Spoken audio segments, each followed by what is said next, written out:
This channel's content is strictly for educational and informational purpose and does not endorse or promote any form of violence, harm, illegal activities, self-injuries and communal disharmony. রাজ্যপালের বিরুদ্ধে শ্লীলতাহানির অভিযোগ বিতর্কে ঘটনার দিনের footage ইতিমধ্যেই দেখানো হলো। রাজভবনের তরফ থেকে 5:32 থেকে শুরু করে 6:41 পর্যন্ত এই ফুটেজ ইতিমধ্যেই রাজভবনের তরফ থেকে দেখানো হয়েছে। রাজভবনের মেন এবং নর্থ গেটের যে ক্যামেরা, সেই ক্যামেরা ছবি ইতিমধ্যেই প্রকাশ্যে আনা হয়েছে। রাজভবনের তরফ থেকে দুটি ফুটেজ প্রকাশ্যে এনেছে রাজভবন। 63 জন আবেদন করলেও শেষ পর্যন্ত ফুটেজ দেখতে আসেন মাত্র 3 জন। সঙ্গে রয়েছে এই নিয়ে কথা বলবো আমাদের প্রতিনিধি শ্রেয়সী গঙ্গোপাধ্যায়। শ্রেয়সী, 63 জন আবেদন করলো কিন্তু ফুটেজ দেখতে এলেন মাত্র 3 জন। একেবারে দেখো, কার্যত যেটা রাজভবনের তরফে গতকাল জানানো হয়েছিল যে 100 জনকে দেখানো হবে যারা প্রথম আবেদন করবেন, সেই রকম 100 জন যারা মেল এবং ফোন নাম্বারে ফোন করে নাম নথিভুক্ত করতে হবে এই জন্য। এখন কার্যত যেটা জানা যাচ্ছে যে 63 জনের একটা তালিকা তৈরি হয়েছিল, যে 63 জন তারা আসবেন, তারা এই সিসিটিভি ফুটেজ দেখার জন্য আগ্রহ প্রকাশ করেছেন। সেরকম 63 জনের তালিকা প্রকাশিত একটা তৈরি হয়েছিল, কিন্তু কার্যত যেটা দেখা যাচ্ছে যে শেষ পর্যন্ত যেটা আমরা জানতে পারছি যে মাত্র 3 জন এসেছিলেন। সেই 3 জন তারা এই ফুটেজ দেখতে এসেছিলেন এমনটাই কিন্তু জানা যাচ্ছে। অর্থাৎ বাকি 60 জন যাদের নাম তালিকাভুক্ত ছিল তারা কিন্তু এই ফুটেজ, অর্থাৎ এই ঘটনার দিনের 2 তারিখের যে সিসিটিভি ফুটেজ যেটা রাজ্যপাল দেখানোর ব্যবস্থা করেছিলেন, সেই ফুটেজ কিন্তু তারা দেখতে আসেননি। ধন্যবাদ শ্রেয়সী। অভিযোগকারী তিনি ঠিক কি বলেছেন শোনাবো।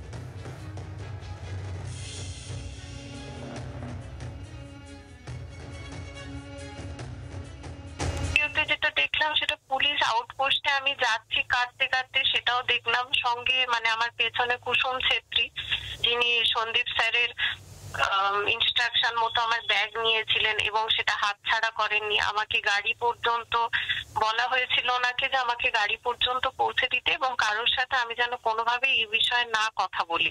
কারণ আপনারা বোধহয় গ্রাউন্ড ফ্লোরের সিনিয়র স্পেশাল সেক্রেটারি স্যারের ঘরের বাইরের ওই ফুটেজটা বোধহয় আপনাদের দেখানো হয়নি। যদি ওটা দেখতেন তাহলে বুঝতে পারতেন ওখানেও কিন্তু দেখা যাচ্ছে যে আমি কাঁদতে কাঁদতে ওনার ঘরে ঢুকেছি এবং ওনার সাথে কথা বলার পর বেরিয়ে এসেছি। ওনার এই হাস্যকর নাটকটা না করে পুলিশকে ইনভেস্টিগেশন করতে দিলে আমার মনে হয় সেটা আরো বেশি কার্যকরী হতো। হাস্যকর নাটক ছাড়া কি বলবো, ওখানে আমি পুলিশের অফিসে ঢুকছি এতটুকুই দেখা যাচ্ছে, বাকি যা ঘটনা সেটার তো কোনো কিছুই এখানে দেখা যাচ্ছে না।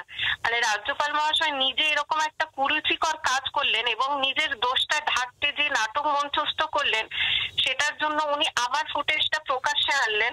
আমি যতদূর জানি ভারতীয় আইনে এরকম একটা আছে যে অভিযোগকারিনীর পরিচয় গোপন রাখা হয়, কিন্তু এখন যে ফুটেজটা ভাইরাল হয়েছে এখানে কিন্তু পরিষ্কার আমাকে দেখা যাচ্ছে উনি যেই পজিশনে বসে আছেন, ওনার বিরুদ্ধে তো কিছু হবে না। উনি যে ধরনের নোংরামিতে নেমেছেন, উনি এরপরে আরো অনেক সুন্দর সুন্দর নাটক মঞ্চস্থ করতে চলেছেন।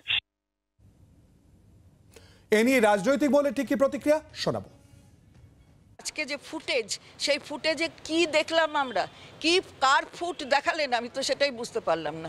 যে ওখানে নর্থ গেটের বাইরে, সেখানে কি বাইরের ফুটেজ একটা পুলিশ দাঁড়িয়ে আছে এটা দেখালেন, আর ওসির ঘরে ঢুকছে। তো অভিযোগকারিনী নিজেই তো বলেছে যে হ্যাঁ, ওখানকার যে রাজভবনের যে যিনি ওসি সেখানে তিনি গিয়েছিলেন না, কিন্তু যেখানে যে জায়গার ঘটনা নিয়ে অভিযোগ, সেই জায়গার কিন্তু কোনো ফুটেজ কেউ দেখতে পায়নি। 11 কোটির রাজ্যে 100 জনকে ফুটেজ দেখাবে। 1 নম্বর কে অ্যাপ্লাই করলো, 2 নম্বর কে অ্যাপ্লাই করলো, 3 কে অ্যাপ্লাই করলো, এগুলো তো জানতে হবে প্রথম 100 জন কারা অ্যাপ্লাই করলো আর তার রেজাল্টটা কি। সুতরাং সত্যের জয় হবে, সত্যেরই জয় হবে। রাজ্যপাল সাংবিধানিক প্রধান, রাজ্যবাসীর প্রতি তার একটা দায়িত্ব আছে, দায়বদ্ধতা আছে। সেখান থেকে তিনি তার মতো করে ব্যাখ্যা দিচ্ছেন, নিজেকে এক্সপ্রেস করছেন বা তার জন্য ভিডিও ফুটেজ সামনে এসেছেন। কিন্তু এই ভিডিও ফুটেজ নিয়ে পক্ষে বা বিপক্ষে কোনো বিতর্কে রাজ্য বিজেপি অংশগ্রহণ করবে না। এটা সম্পূর্ণভাবেই সাংবিধানিক প্রধানের বিষয়। যেটা হচ্ছে যে বিতর্ক চলছে সেটা পাবলিক ডোমেনে আছে, প্রত্যেকের অবস্থানই মানুষের জানা। মুখ্যমন্ত্রী কি বলছেন, মুখ্যমন্ত্রী সৈন্য সামন্তরা কি বলছেন সেটাও পাবলিক ডোমেনে, সেটাও মানুষের জানা। এ নিয়ে সিদ্ধান্ত মানুষ নেবেন। এ নিয়ে পশ্চিমবঙ্গ বিজেপির পক্ষ থেকে আমাদের কোনো বক্তব্য নেই। বাংলার আওয়াজ, বাঙালির আবেগ জি 24 ঘন্টা।